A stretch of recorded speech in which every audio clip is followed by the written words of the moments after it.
राहुल गांधी ने दावा किया कि यदि ये खर्च करीब 3.5 लाख करोड़ रुपए सालाना है तो ये देश के शिक्षा बजट से भी कई गुना अधिक है। यानी परिवार अपने बच्चों के भविष्य के लिए सरकार से कई ज्यादा आर्थिक बोझ उठा रहे हैं।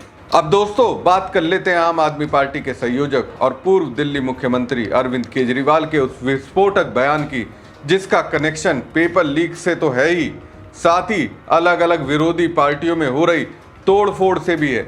जो नेता अदला बदली कर रहे हैं, जो नेता एक दूसरे से अलग हो रहे हैं, उसे लेकर भी उन्होंने सवाल उठाया।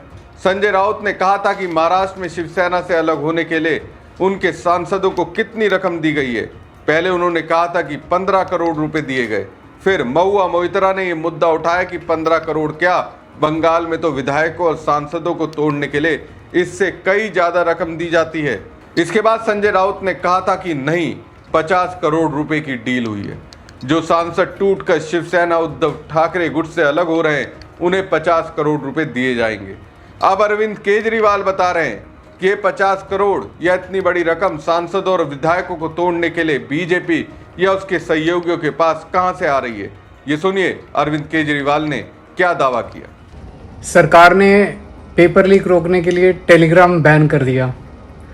हंसी नहीं आती आपको सुन के? पहले बोले कि हम पेपर जो है वो हवाई जहाज से, एयरफोर्स के हवाई जहाज से ट्रांसपोर्ट कराएंगे। अब कह रहे हैं टेलीग्राम बैन कर दिया। इससे कोई पेपर लीक रुकेंगे? पेपर लीक तो रोकना ही नहीं इनको, इनकी नीयत ही खराब है। मैंने पहले ही बोला था कि पेपर लीक का धंधा अरबों खरबों रुपए का है और पैसा टॉप तक पहुंचता है। इतने जो एमपी और एमएलए खरीदे जा रहे हैं, ये किस पैसे से खरीदे जा रहे हैं? आपके पेपर लीक के पैसे से ही तो खरीदे जा रहे हैं। अभी इन्होंने टीएमसी के इतने खरीदे, अभी बता रहे हैं महाराष्ट्र में खूब खरीद रहे हैं, एक एक एमपी को 50-50 करोड़ रुपए दे रहे हैं। तो ऐसे ही थोड़ी खरीदे जा रहे हैं। आपका पेपर लीक बंद कर दिया तो एमपी खरीदने का, एमएलए खरीदने का पैसा कहाँ से आएगा?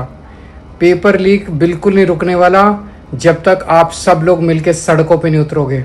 पूरी व्यवस्था बदलनी पड़ेगी। केजरीवाल कहते हैं कि हमारी व्यवस्था बहुत ताकतवर है, फिर टेलीग्राम पर बैन लगाने की बात क्यों करते हैं? क्या यही आपका शासन मॉडल है? इसके बाद उनके बयान का सबसे विस्फोटक हिस्सा आता है, जिसमें उन्होंने पेपर लीक से होने वाली कमाई का जिक्र किया।